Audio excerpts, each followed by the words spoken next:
Hello friends, in this video I'm going to be talking about the other times my third eye suddenly opened. If you have not checked out my first video I made talking about my initial experience of my third eye, I recommend you check that out first before watching this one. I'll put a link in the description below. The reason I'm sharing these things is that you are more informed about the third eye because I haven't found much information out there that seems accurate. Of course, that's based on my own experience. I first go off my own experience of things and then I look out to other information out there on it. It is all still very mysterious to me. Before my initial experience of my third eye opening, I didn't really think it was an actual thing that we had. That it was an aspect of us and it feels like an actual eye, an energetic eye in the center of your brain, in the area of the pineal gland. I always took it as a metaphor for mental visualization or imagination. Of course, direct experience changes everything. Now I have no doubt that it's an actual part of us, and it's a beautiful part of us, and that it opens up our perception to what I like to think of as paradise here and now, which is the perception of the love light, or the one power, God, whatever you want to call it, within everything. So after my initial experience, it subsided and then went away again. I couldn't feel it anymore. But several times since then, it's just opened suddenly. Sometimes it happens randomly, without any cause.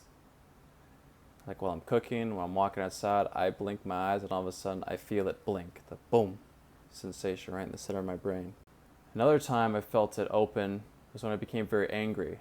I find this very interesting because the initial experience was very blissful, very high vibration experience of lots of love.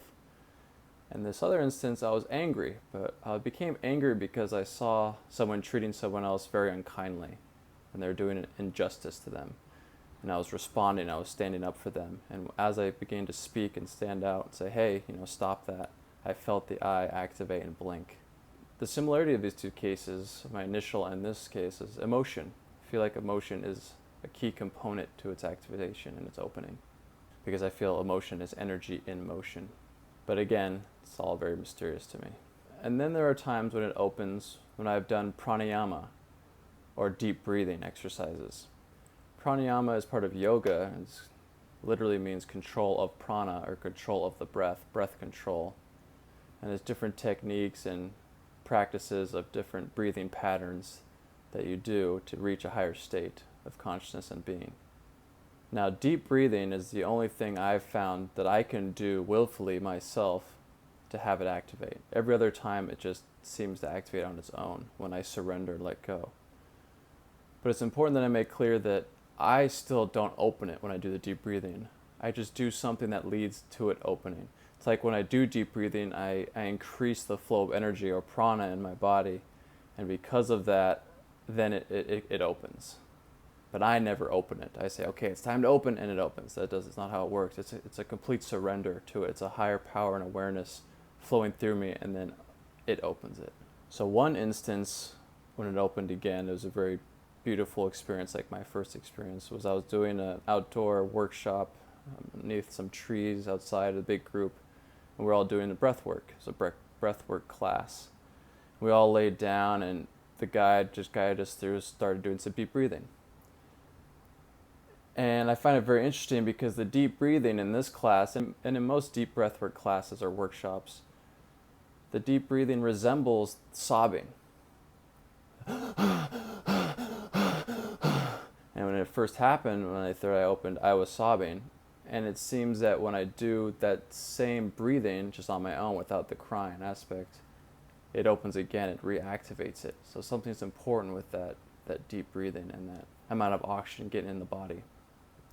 Now, in this particular instance, I did start crying, but I started out with the breathing, and that led me to this higher emotional state of overwhelming love and surrendering. Then it started to cry, then I felt it open again.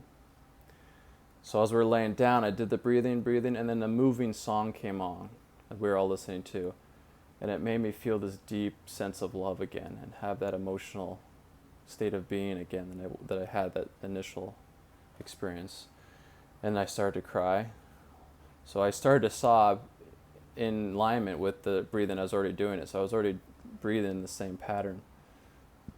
And I had a very similar experience. Again, I felt the energy go up from my heart, go up to the middle of my head, and then the boom, the blinking of it. And the energetic eye blinks in tandem when I blink my eyes. And again, it's amazing. It's indescribable, the feeling of it. I'm hushed. It's a silence awareness all of a sudden. I feel like an innocence of a child looking around in wonder at this beautiful body, this beautiful earth, and these beautiful people around me, and the beautiful tree. And everything again is shimmering and glistening with this love light that I feel within my heart, that I feel looking out through me, and that I see and feel all around me. So we sat up at the end of the class, and I still very much was feeling it and was crying. And I looked around and looked at everyone and just overwhelmed with love, love, love, love, love, love, so much love. So breathing, or pranayama, and specifically deep breathing, I highly recommend for anyone on their spiritual path or anyone wanting to seek such experiences or wanting to raise their consciousness and so forth. It's the simplest tool to do, and the most powerful tool I've come across is just deep breathing. And when I do it, I usually do it lying down because I get pretty dizzy. And I listen to music, and I just start doing that deep rhythmic breathing. There's a lot of different classes that teach different techniques. You'll hear, only do it through the nose, only do it through the mouth. I like to keep it simple, whatever works for you, whatever you feel is better. Right? I don't think it's that important whether it comes to the nose and mouth personally. Just keep it simple. It's just breathing. I highly recommend you try it. But again, I would do it lying down, and I listen to music, play some music that's very moving, that makes you feel this higher state of being, of peace, love, excitement, and so forth. So those were some of the other times that it's opened. Again, it's still very mysterious to me. The more I read and the more I contemplate and the more I seek to have it open again, I realize that it very much is this higher presence, a higher power, and that the key to it is emotion and surrender. It's being in a state of love and loving all that you see and meet, and being humble in that state and surrendering to that. Again, I didn't open it. I don't open it.